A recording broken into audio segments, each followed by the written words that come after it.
So when you transitioned over to doing what you love, following your Yeah. passion, it must have been pretty hard to try and monetize it because a lot of people are thinking, oh, okay, if I stay in this job, yeah, it pays the bills, but I always wanted to do X, Y, Z. And you went Right. to do that transition. What was that like to try and pay the bills with that and then eventually supporting yourself? What did you have to do there? Well, I think the first thing you have to learn is you have to manage your expectations. Mm-hmm. When you're doing what you love, you won't make as much money as you'd love. So you have to understand that, like anything, it takes time to build. Yep. So to me, anytime I think about a new business, anytime I think about a new venture, like for me, when I go back to Australia in a couple of months, I want to start a podcast. And like you, I'm inspired by you doing this. And to me, when I start my podcast, I have a 3 to 5 year runway, and I have a mapped out runway of when I'm going to monetize the podcast. And I'm not even going to monetize the podcast until 2.5 years in. So now as an entrepreneur, I've really learned how to manage my expectations and understand the entrepreneurial runway so that I don't cloud my mind in the first 2.5 years of creating this podcast, for example, of, oh, I need to monetize. No, in the first 2.5 years for me, it's about mastery of this platform.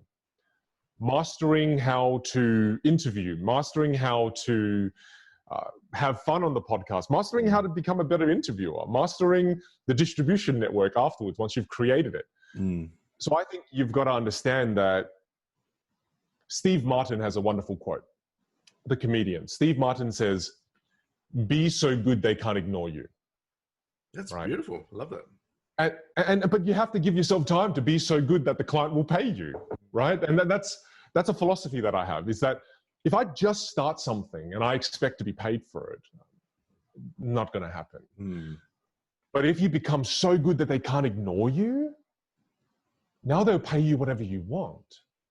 And I'll share with you, I mean, as a keynote speaker here in the US, I get paid between $27,500 to $30,000 for a keynote when they used to exist. And even now for my virtual events, my clients pay me $30,000 for a virtual event. And why would they pay me that? I believe they pay me that because I've spent so much time working on my craft. And there's another quote by a magician named Teller from Penn and Teller, where he says, magic is just someone spending more time on something than anybody would reasonably expect. And what he's alluding to there is the concept of mastery. I think that is a forgotten thing in the world we live in today. I think people, when they're starting a business, when they're starting anything, they're no longer thinking about mastery. They're only thinking about what entrepreneurs call minimal viable product. And a minimal viable product is, again, for those who don't know that, is just, let's just get a product to market that's good enough. And then when they get that product to market and it's good enough and it gets a little bit of results, they often no longer spend time polishing it, perfecting it, mastering that kind of skill set or process or service. And that's a shame, brother, because in the world of magic, it's all about mastery. Often to learn one piece of sleight of hand will take you 200, 150 hours. So magicians understand that mastery leads to astonishment. Mastery leads to amazement. And I really believe that in the world of business, we can take a chapter from that and learn from it by going with what we're doing with our product or service.